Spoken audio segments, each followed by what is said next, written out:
তোমাদের সন্তান দেব। এখন আমার হয়েছে যত জ্বালা, সব জায়গায় আমাকে কথা বলতে হবে। এখন বলে তো দিয়েছি কি সন্তান দেব, আমি আর কিছু ভেবে পাচ্ছি না। হে গোবিন্দ, তুমি রক্ষা করো, এখন কি করব বলো। ভাবতে ভাবতে হঠাৎ তিনি মনে করছেন, আচ্ছা আমি তো মৃৎশিল্পী। মৃৎশিল্পী মানে খড়ের ভুর তৈরি করে মাটির পলেব দিয়ে তিনি ঠাকুর গড়েন।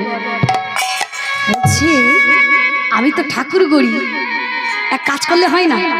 আমি তো একবারও বলি নাই যে তোমাদের রক্তে মাংসে গড়া সন্তান দেব, এ কথা তো একবারও বলি নাই।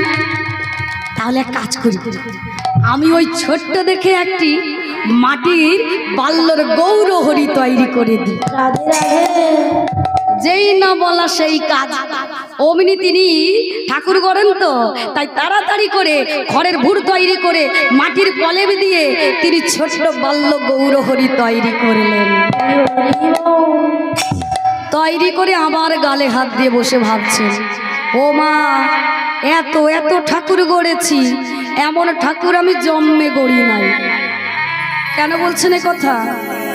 গৌরহরির রূপের জ্যোতি, তার তেজ কারিগর নিজে সহ্য করতে পারছে না।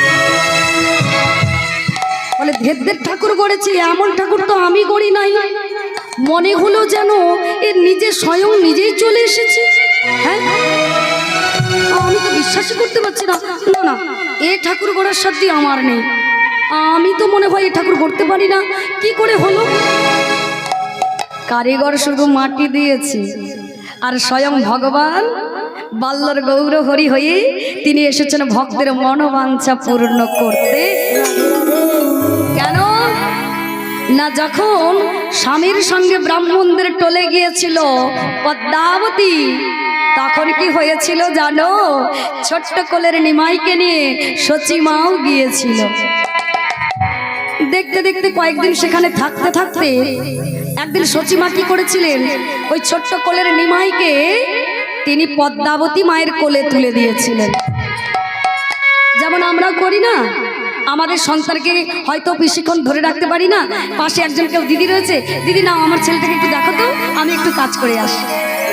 হ্যাঁ, তেমন ভাবে ছেলেকে কোলে দিয়েছিল পদ্মাবতীর কোলে। আর পদ্মাবতী নিমায়ের সুন্দর এই রূপ দর্শন করে সেদিন মনে মনে চিন্তা করেছিল, আমারও যেন এমন একটি পুত্র হয়। আমি আর ভগবানের কাছে কিছু চাই না, আমার যেন এমন রূপ একটি সুন্দর যেন একটা পুত্র হয়।